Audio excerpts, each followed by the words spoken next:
don't know. There's a point you reach. Like I used to suffer from what they call anxiety. Sure. I think everybody goes through a period of anxiety in their life. What were you anxious about? Mine, at the time, I never realized. I thought it was just this unknown anxiety that would come over you. You just sit there, and then all of a sudden you're sweating, your heart's beating fast, you're breathing heavy, you're shaking, you feel impending doom kind of panic a feeling. attacks, right? Yeah, panic attack, anxiety, panic attack kind of a thing. Wow. And when you first get them, when you first start getting them, it's horrific. It is just like you don't know what's happening. You can't control it. You're freaking out. This happened in like my early to mid-20s. It went on for about 5 years in varying degrees of seriousness. I was able to, carry on my life and go to work and things like that, but I was in a constant state of, oh my God, when's it going to kick in? You become more afraid of the anxiety. You get anxiety thinking you might get an anxiety attack. It's like a vicious cycle kind of a thing. And it reached a point where I said to myself, I was like, you know what? Whatever's going to happen, just go ahead. Because the problem is you always think something's going to happen. You're going to drop dead. You're going to end up in an insane asylum because you're going to tear your clothes off and run down the street going, just like a nut. You're going to lose control. What would bring it on? That's the biggest thing. Would, if you had to do something, or was it just completely reasonless? I didn't know at the time. But then I realized what brought it on later in life was the fact that I wasn't doing anything with my life. Oh, okay. I was stagnating. I didn't feel I was in a good position in my life. I was at a job I hated. I saw other people going to, finishing school and going to college and doing things that I wished I had done, but charm school didn't. Charm school, all that stuff, and that just caused. I caused anxiety. At the time, I thought it was just coming out of nowhere. I was like, oh, no, this life's great. I'm hanging out with my friends. I'm, of course, drinking. I'm, going out in my shitty car and just being a guy. But apparently deep down inside, I was feeling very anxious because I needed to do more. But I didn't recognize that yet. Right. So after about 5 years of telling friends, like, you find excuses to tell friends you're not going out. You're just like, yeah, Ant, you want to go out? Like Adam Ferrara would call me up and be like, Ant, go to the bar. What do you want to do? We're going out, wherever. I'd be like, nah, I'm just going to stay home. Because then you become almost agoraphobic, which is a fear of going outside. Because you're afraid you're going to have a panic attack in front of people, and then you'll be fucking, like I said, running, and then your pals are going to lock you up in an insane asylum or something, or you're going to drop dead or whatever the fuck. Wow. So you reach a point where I just said, all right, whatever's going to, I felt one coming on, and I just said, you know something, whatever's going to happen, do it. Whatever. I'm so sick of this. Either, make me go crazy, whatever's going to happen, go ahead. How long would they last for? Varied. Sometimes it was a quick flash of this, oh, fuck. And then sometimes it would just last for like an hour or so, and you'd be completely wiped out, exhausted when it would finish. You're just like, oh, my God. And you didn't know what to do with yourself. You almost felt like you were out of your own body. You'd look at your hand, and it was like, whoa, that seems farther away than it should look. Yeah. Like, just weird fucking shit. And then you just kind of went, I went, fuck it. Fuck it. Go ahead. Whatever you're going to do it. Go ahead. And then you realize, wow, I kind of am in control of this shit because nothing's happening. And then that was pretty much it. When you'd feel one coming on, when I would feel one like coming on, I would do the same thing. Just like, whatever it is, fuck it. And then go about my business. And then after a while, they didn't go away really quick, but you were able to just deal with them. Wow. Yeah. My mother used to have them, and I forget what she took for them. She did take something, though. Or she went to therapy. Budweiser. A lot of people do self-medicate with drugs or illegal drugs or alcohol was a biggie. Oh. Like if I would have like a couple of beers, it would wipe the anxiety attack right out. But then if you start getting hungover, It would be twice as bad. I think she tried an African-American gentleman. She said that seemed to work. And then my father panicked. That was the cause of my anxiety. No, I don't know what it was, but she took something. But she'd have bad panic attacks. Yeah. Bad, yeah, they really are paralyzing. Yeah. It would just consume your entire existence. Because when you're having them, you're having one, so it's freaking you out. And when you're not having one, all you're thinking is, when am I going to have one? So you pretty much are consumed by this awful feeling of, like I said, just impending doom and gloom and awfulness that just comes out of nowhere. And it could be anything, right? Like, it's not like all of a sudden all right, I got to... No, it doesn't have to be a reason. There doesn't have to be a reason for it. You could just be, you could be having a great time. You know, hey, this is good. Ah! Hey, I'm out with my pals. This is fun. Oh, hey, remember. Ah! You just lose your fucking mind. And then you just get scared? I get scared. I would get scared. I would get scared. And then I realize also it must have been a lot of trauma in my upbringing with just parents arguing all the time. Yeah. Just growing up in a household that there's nothing but fighting and arguing, and I would get so upset at that. Stop fighting. My stomach hurts. And get very upset, and that probably had something to do with it later on in life. You know, little crybaby Anthony. See, Ant's hard to figure because Ant is so smart. He's good at, like the things that, like, make you very sad or panicked. Anthony's really good at stepping aside and mocking himself. Like, oh, what a douchebag I was. Yeah, you got to kind of look at it and just go, you know, what are you going to do? You know, what the fuck are you going to do? It fucks you up, though, man. Growing up with violence is very hard. Yeah. It was just, you know, constant yelling. Not so much, there wasn't like this beating up. Like, Pops wasn't, you know, smacking Mom around or anything like that. But he was a wall and door puncher and throwing things, of course. The famous or infamous, I'm not sure, plate of spaghetti against the wall.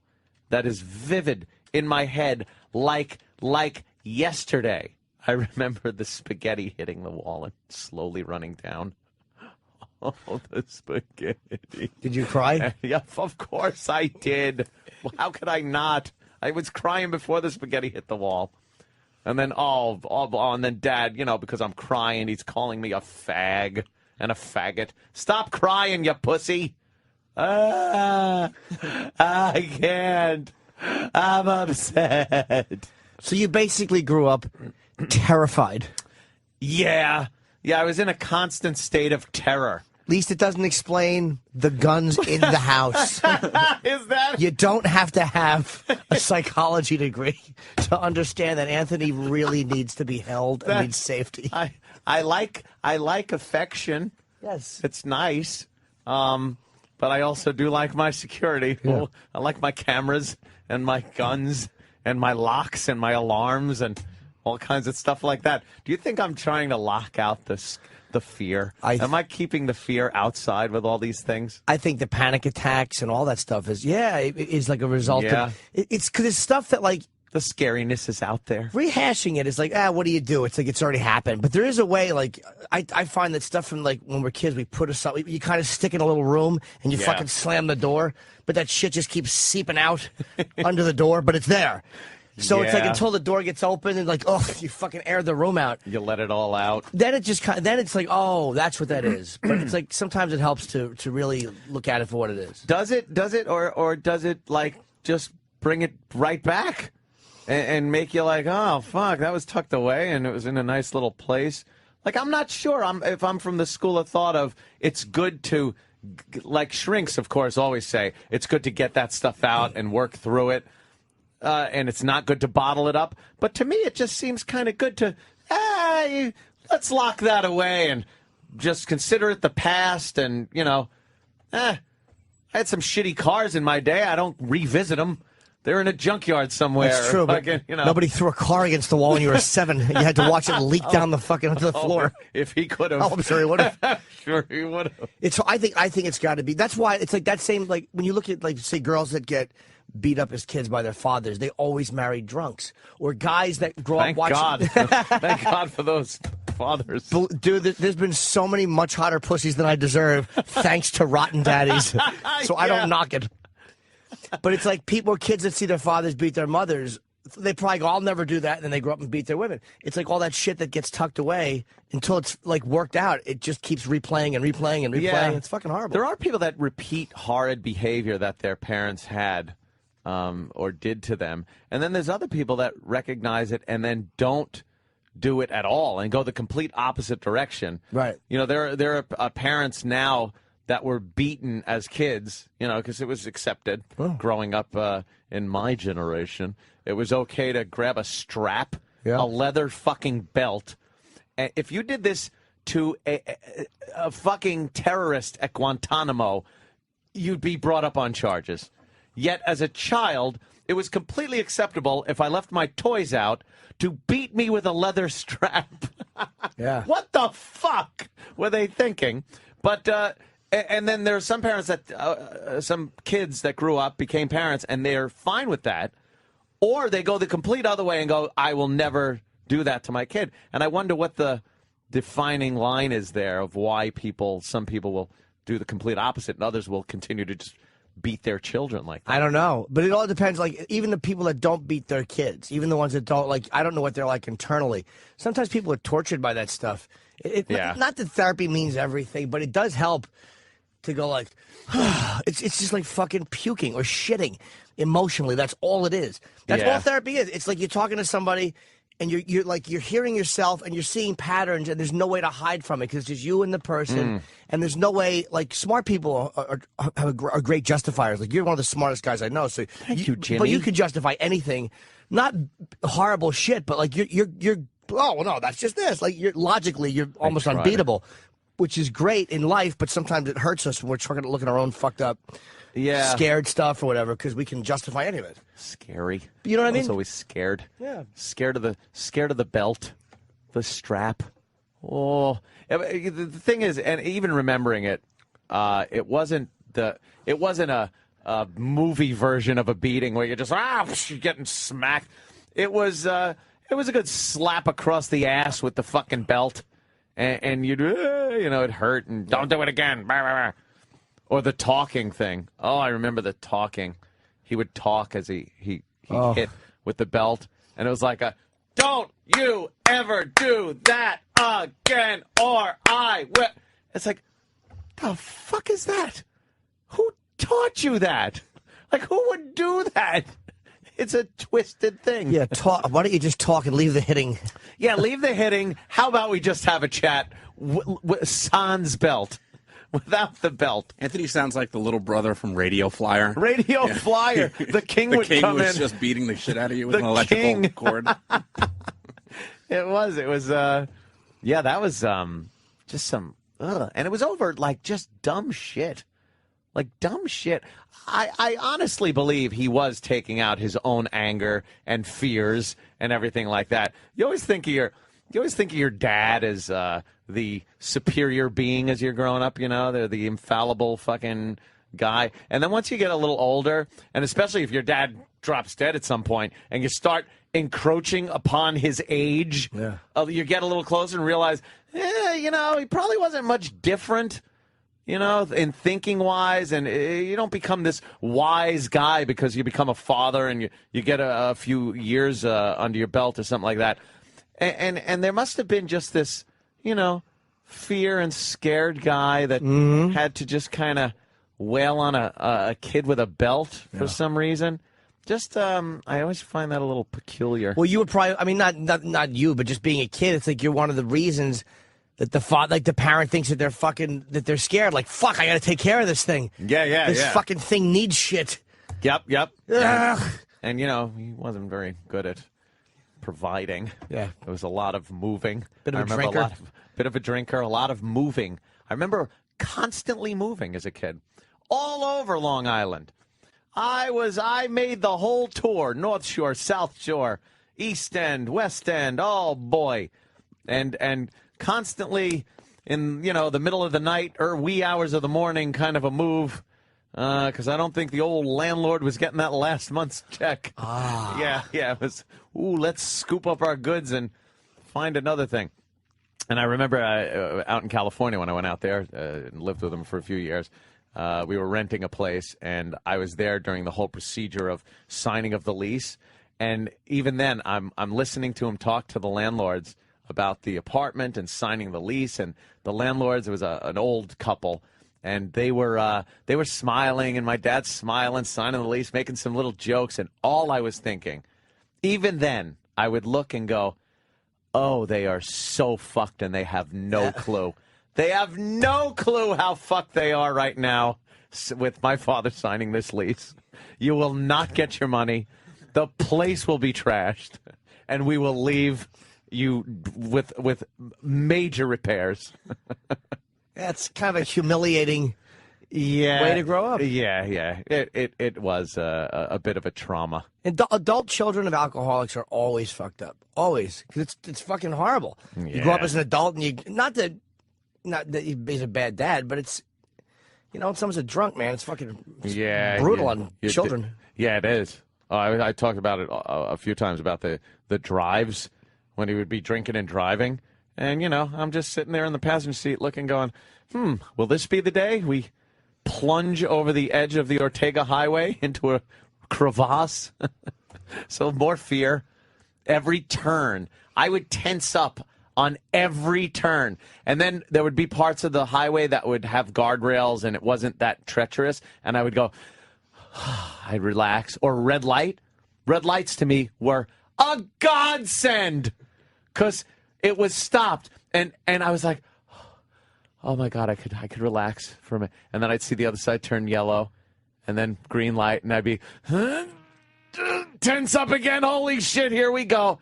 It was constant fear. No wonder you were fucking panicking. You were living from red light to red light. I know. You were a red light was a sign of continued life. I looked at red lights like a reprieve, like a call from the governor. An oasis. Yes. in this desert of alcoholism and terror. It was horrible. Oh my God. Yeah. And then, I kind of made it back to New York, and then I thought I was fine, but I guess it had some kind of an effect. Always. It's like when a fucking place burns, no matter how nice you fix it, you can't get the smell of the fucking fire out. That's what it's like. It's always Yeah, something's still creeping around in there. Always. But there's a way to work with it, and a way to like really make it less. It's like there's an old expression, we're only as sick as our secrets. It's like the stuff that we tuck away is always, it's like exposing it doesn't make it go away, but it makes it much less impactful. I guess it's not just sitting there creeping up on you and tucked away if you bring it out. But I don't know, like I said, who knows? Maybe keeping some of those things more. Like, I got no problem talking about anything. I got no problem talking about it, but I don't know how effective it is in changing me as a person because I've talked about things. I never went to a therapist and talked to anything like that, but I'll just sit, like on the show, or sit with a friend or something like that and just go, yeah, that sucked, or or that was fun, or whatever, just life in general. So I don't know how much does it help? Does it just?